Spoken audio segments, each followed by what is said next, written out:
Assalamu alaikum students. Welcome to our third lecture, which is regarding base unit and derived unit. In the last lecture, we have discussed about the base quantities, and the base quantities are the quantities on the basis of which other quantities are expressed. And I told you last time there are 7 basic base quantities such as length, mass, time, electric current, temperature, intensity of light, and amount of substance. The units that describe the base quantities are known as base units. Each base quantity has its SI unit, which we have discussed last time as well, which is the International System of Units. For example, the standard unit of length is meter, which is denoted with the symbol small letter m.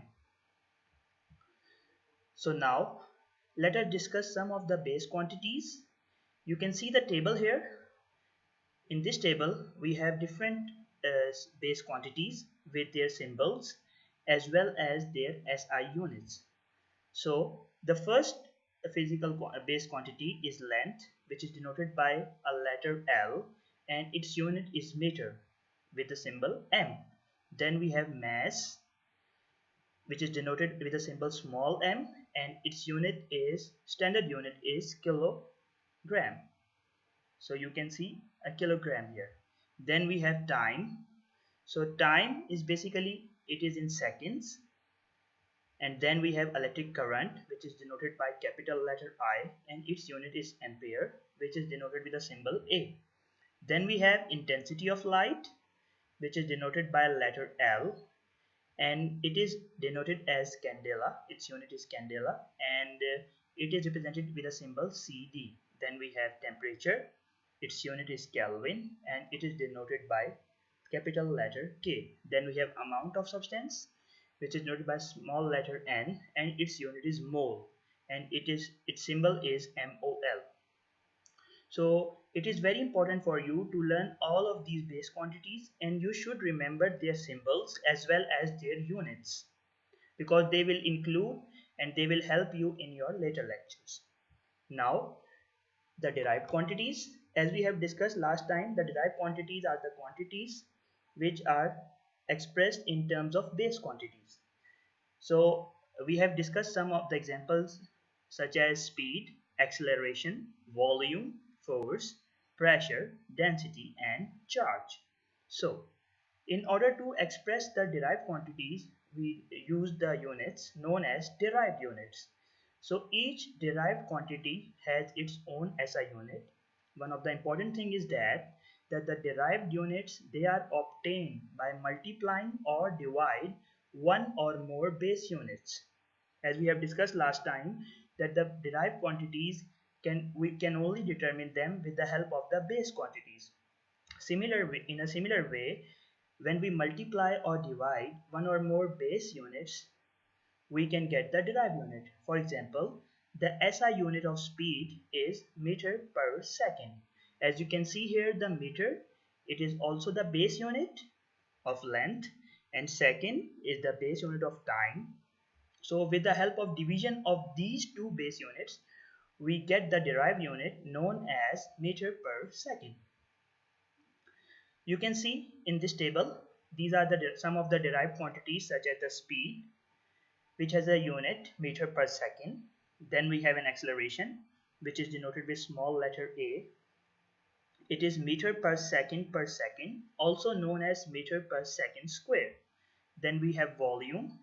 The unit of volume is cubic meter. Then we have force. Its unit is Newton. It is denoted as capital N, or it is also denoted as kilogram meter per second square. Then we have pressure, which is denoted by capital letter P, and its unit is Pascal. So it is also denoted as PA, or Newton per meter square. Then we have density. The symbol of density is known as rho, and its unit is kilogram per cubic meter. So you can see here its unit is kilogram per meter cube. Then we have the charge. It is denoted by a capital letter Q, and its unit is coulomb. So it is denoted as C, or ampere second. AS means ampere second. So these are all the derived units which you need to remember, and you should know the quantity as well as their units. Now let us look at the small mini exercise. So you can see here this is a kind of a cube shape, and it basically construct from multiple boxes, and one box is equals to 1 centimeter. And you can see here, like if you count it from one side, it is like 10 boxes, so it is 10 centimeter, and 10 centimeter, it is equal to 1 decimeter. So 10 boxes of 10 centimeter, and they are equal to 1 decimeter. Now as we know that the volume is a derived quantity, and we know 1 liter is equal to 1000 milliliter, and then we also know that 1 liter is equal to 1 decimeter cube, and as I told you that 1 decimeter is equal to 10 centimeter. So in place of 1 decimeter I have put here the value of 10 centimeter, and if we take the cube of 10, so this means 10 multiplied by 10 multiplied by 10, which is 1000. So 1 liter, it is equals to 1000 centimeter cube. We also know that 1 milliliter is equal to 1 centimeter cube. Keeping in mind these information, we have a question that we have to express 1 meter cube in terms of liters. As I have told you, you need to remember that 1 decimeter cube is equal to 1 liter, and 1 meter is equal to 10 decimeter. So now I'm taking the cube on both sides, like you can take the cube on this side as well and on the right side as well. So 1 meter cube means 1 meter cube, and 10 decimeter cube means like you have to take the cube of the value of 10. So it's again 10 multiplied by 10 multiplied by 10, which is 1000 dm cube. Now you can see here that if 1 dm cube is equal to 1 liter, then 1000 decimeter cube is also equal to 1000 liter. So as 1 meter cube is equal to 1000 decimeter cube, so simply putting this value here, we can say that 1 meter cube is equal to 1000 liter.